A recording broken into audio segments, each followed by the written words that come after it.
என்ன சமையல் இன்னைக்கு? மோர் குழம்பு வைக்கிறோம். மோர் குழம்பு வைக்கிறீங்களா? எண்ணெய் ஊற்றி கடுகு போட்டு சரி பொரிஞ்சிருச்சு. அடுத்தது பட்டை மிளகா போடுறேன். பட்டை மிளகா, அந்த கருவேப்பிலை, இஞ்சி வச்சு வச்சிருக்கோம். இஞ்சி போடுறோம். இஞ்சி போட்டு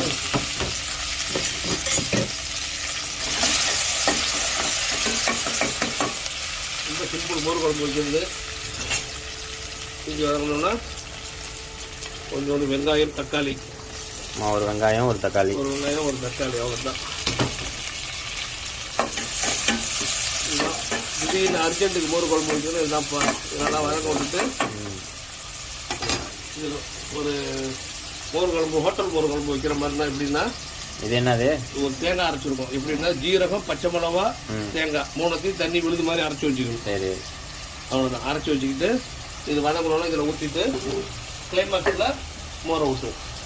அதான் சிம்பிளாக அர்ஜென்ட்டுக்கு செய்யணும்னா இதை செய்யலாம். அர்ஜென்ட்டு பேச்சுலர்லாம் அர்ஜென்ட்டுக்கு செய்யணும்னா இதுதான் நல்ல டிப்ஸாக இருக்குது. 5 மினிட்ஸ், 5 நிமிஷத்தில் செஞ்சிடலாம். மஞ்சத்தூள் ஒரு ஸ்பூன். இதுக்கு வந்து எந்த இதுவுமே இன்க்ரீடியன்ஸும் கிடையாது. மஞ்சத்தூள் மட்டும்தான். மஞ்சத்தூள் போட்டுட்டு மசாலா ஐட்டமே கிடையாது. இதுக்கெல்லாம் மசாலா கிடையாது. அதான் வெங்காயம், இஞ்சி பூண்டெலாம் கொடுத்துருக்கோம்ல, இஞ்சி கட் பண்ணி கொடுத்துருக்கோம். நல்லா இருக்கும் ஹோட்டல் மாதிரி. இதுதான் மெயின். இந்த தேங்காய், பச்சை மிளகா, ஜீரகம் 3 அரைச்சி விழுதாக வச்சுருங்க. இதை வச்சுட்டு அவ்வளோதான், ரெடி ஆகிடுச்சா?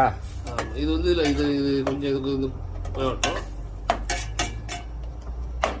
கொஞ்சம் கொதி வந்ததுக்கப்புறம் கடைசியாக தான் நல்லா ஆறி போனதுக்கப்புறம் தான் மோர் சேர்க்கணும். அப்போ தான் மோர் தெரியாமல் இருக்கும். சரியா? தேவையான அளவுக்கு. ஆமாம், தேவையான அளவுக்கு. நல்லா ஆறிடுச்சா? அவ்வளோதான். நல்லா ஆறி போனதுக்கப்புறம் தான் இந்த மோரை தூக்கி ஊற்றினா அப்போ தான் தெரியாமல் இருக்கும்.